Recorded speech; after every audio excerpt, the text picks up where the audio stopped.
नमस्कार, S24 में बहुत स्वागत है आप सभी का और मैं आपके साथ वर्षा। चलिए नजर डालते हैं आज की ताजा।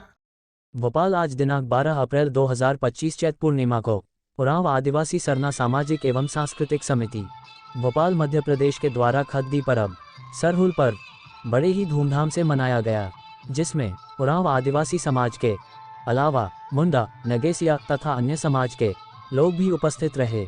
हर वर्ष की भांति इस वर्ष भी सरना पूजा स्थल बीडीए कॉलोनी अवधपुरी में पूजा अर्चना कर पहली बार सरहुल जुलूस निकाला गया, जिसने सभी के मन को मोह लिया।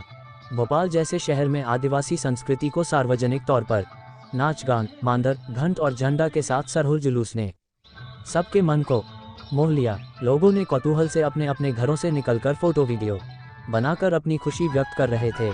सरहुल पर मुख्य रूप से प्रकृति को देव मानकर धरती और सूर्य अर्थात धर्मेश की सांकेतिक शादी की जाती है। इस ऋतु में पेड़ों में नई नई पत्तियां और साल पेड़ में भीनी भीनी सफ़ेद फूल आता है, जिसे पूजा में रखा जाता है। आदिवासियों का मानना है कि साल पेड़ घने और उनकी पत्तियां चौड़े होते हैं, जिससे ज़्यादा ऑक्सीजन बनता है। ज़्यादा ऑक्सीजन बनने से इसी सीजन के बाद बादल बनकर वर्षा होती है। किसान लोग इसके बाद ही हल चलाकर अपने खेतों में बीज बोते हैं। सरहुल पूजा मुख्य रूप से बैगा पहान के द्वारा संपन्न किया जाता है। सुबह 2 नए घड़े में पानी भरा जाता है।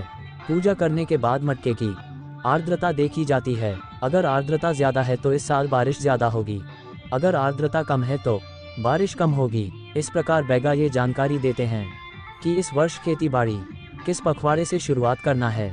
पूजा के बाद साल फूल और मटके के पानी और अक्षत का हर घर में वितरण किया जाता है, जिसे गृहिणियां बरकत के रूप में ग्रहण कर चावल को भंडार में रखती हैं।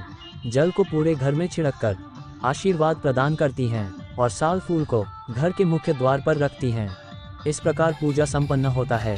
सरहुल पूजा में समाज के अनेक गणमान्य लोग उपस्थित थे, जिसमें उरांव आदिवासी सरना सामाजिक एवं सांस्कृतिक समिति भोपाल के संरक्षक श्री महेंद्र कुमार भगत, अध्यक्ष श्रीमती निर्मला प्रधान, सचिव कुमारी अनिता भगत, कोषाध्यक्ष श्री राजेश नगेसिया, उपाध्यक्ष श्री अनिल कुमार भगत, फकीर राम भगत, धनियो देवी उरांव, रंजना मुंडा, झुन्नू भगत, अजाक्स प्रांतीय सचिव श्री अशोक बेन, श्री RK जाटव, सुमित्रा खलखो इत्यादि समाज के लोग शामिल हुए।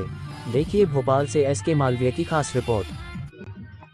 सर, आज आदिवासी समाज एक नव वर्ष की शुरुआत हो रही है, बड़ा कार्यक्रम का आयोजन किया। क्या है पूरा कार्यक्रम? मैं महेंद्र कुमार भगत, आदिवासी सरना समिति सदस्य और उसके सदस्य हैं। आज भोपाल ही नहीं, मध्य प्रदेश ही नहीं, पूरे राष्ट्र में इस पूर्णिमा के बाद हमारा नया साल शुरू होता है। और इस अवसर पर हम लोग, जैसा कि आप सभी जानते हैं, प्रकृति की पूजा करते हैं, प्रकृति के साथ रहते हैं और उसी के साथ समाप्त हो जाते हैं। तो प्रकृति के पूजा के तौर पर आज के दिन हम पृथ्वी और सूर्य देवता के विवाह का त्यौहार मनाते हैं।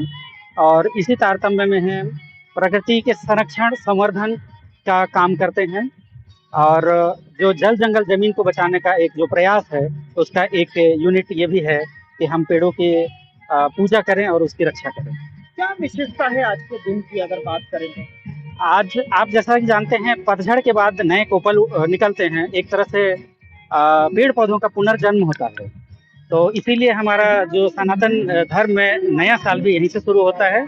तो आज का महत्व यही है कि ये प्रकृति के परिवर्तन का एक समय है और उसी समय को हम लोग सेलिब्रेट करते हैं। इस त्योहार को मनाने की किस प्रकार से पूरी प्रक्रिया होती है, किस प्रकार से मनाया जाता है? पारंपरिक रूप से सरई का जो साल का वृक्ष होता है, साल में नए फूल और कोपल आते हैं, तो उसको हम प्रसाद के रूप में धर्मेश यानी हमारे आराध्य को अर्पण करते हैं और उसी को प्रसाद के रूप में हर घर में बांटते हैं। क्या संदेश देना चाहेंगे पूरे प्रदेश भर के आदिवासी समाज? हम आदिवासी समाज की तरफ से संदेश देना चाहेंगे कि जैसा कि आप सभी ने देखा कि कोरोना में रुपये पैसे, धन दौलत, अस्पताल, विज्ञान कोई काम नहीं आता है। हमको सिर्फ प्रकृति से जो प्रदत्त ऑक्सीजन की जरूरत होती है। तो जब प्रकृति रहेगी तो हम लोग भी जिंदा रहेंगे। इसी में जब पेड़ पौधे से ऑक्सीजन जो मिलेगा, वही मानव मात्र के लिए काम की चीज होगी। आप देखेंगे सबसे जो ज़्यादा ज़रूरत होता है, जो ऑक्सीजन है, हवा है, उसके बगैर आदमी 1 मिनट भी जिंदा नहीं रह सकता है, जो कि प्रकृति हमें फ्री में देता है। पानी हमको फ्री में मिलता है, और अन्न जो है वो भी अन्न पैदा करने के लिए प्रकृति को कोई टैक्स नहीं चुकाना पड़ता है, कोई पैसा नहीं देना पड़ता है। तो हमें इन सब की जो है ना रक्षा करनी चाहिए, तभी हम अगली पीढ़ी को एक स्वस्थ माहौल, स्वस्थ समाज बना सकते हैं। पुनः परिचय आपका। आदिवासी समाज आज अपना नव वर्ष का प्रारंभ करने जा रहा है। जल जंगल जमीन की लड़ाई लगातार कई वर्षों से लड़ रहा है।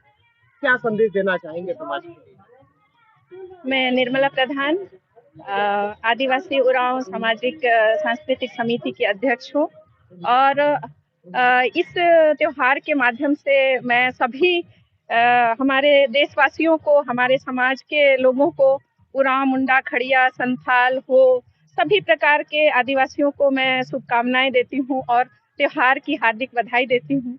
इस त्योहार के माध्यम से हम लोग जितने भी देश के आदिवासी लोग हैं वो प्रकृति की पूजा करते हैं और जितने भी कोमल पत्तियां हैं वो लोग वो उसको हम तभी ग्रहण करते हैं जब इसकी पूजा हो जाती है। और कहा जाता है कि आज के दिन से हमारी जो पारंपरिक पूजा है उसमें 2 मटके रखा जाता है। आज चूंकि चैत पूर्णिमा है तो सूरज सभा पर होता है और इस दिन से ये हमारे पूर्वज लोग वैज्ञानिक तरीके से मटका में पानी भरा जाता था और उसका आर्द्रता देखी जाती थी। और जब आर्द्रता नमी ज़्यादा होता है उस टाइम जो वर्षा है वो ज़्यादा बारिश होता है और आर्द्रता अगर सूख जाता है तो बादल मतलब बनते नहीं है और बारिश नहीं होती है, ऐसा अनुमान लगाते थे। और हमारे पूर्वज लोग चूँकि कृषि ही उनका मुख्य व्यवसाय था, कृषि से जुड़ा हुआ है, इसलिए वर्षा पर ही निर्भर करते थे और इसी दिन से वो बीज बोने का काम करते थे। मध्य प्रदेश आदिवासी बाहुल्य क्षेत्र है और साथ ही साथ छत्तीसगढ़ में भी है, तो किस प्रकार से पूरा ये त्योहार मनाया जाता है? सरकार का किस प्रकार से योगदान रहता है और किस प्रकार से पूरा कार्यक्रम होता है? जी, चूँकि छत्तीसगढ़ जो है ये आदिवासी बाहुल्य क्षेत्र है तो यहाँ पर स्थानीय तौर पे प्रशासन की तरफ से चैत पूर्णिमा को सरहुल पूजा के लिए अवकाश घोषित किया है, क्योंकि हम लोग आदिवासी लोग पूरा डूब जाते हैं 1-2 दिन, बल्कि 1 महीने पहले से तैयारी करते हैं, तो इसीलिए 2 दिन का तो अवकाश बनता है लेकिन 1 दिन अवकाश मिला हुआ है। लेकिन मध्य प्रदेश में ऐसा नहीं है। 2000 के बाद कई लोग जब विभाजन हुआ तो छत्तीसगढ़ भी चले गए, तो यहाँ पर कम आदिवासी लोग बचे हुए हैं, लेकिन हम लोग कोशिश करते हैं कि हमारी जो परंपरा है चाहे वो कितने भी दूर रहे, हम लोग अपने परंपरा को हूबहू ना सही लेकिन वैसे ही मनाने की कोशिश कर रहे हैं। निर्मला जी, लगातार मध्य प्रदेश में भी उरांव समाज की एक बड़ी संख्या है, उरांव आदिवासी समाज की।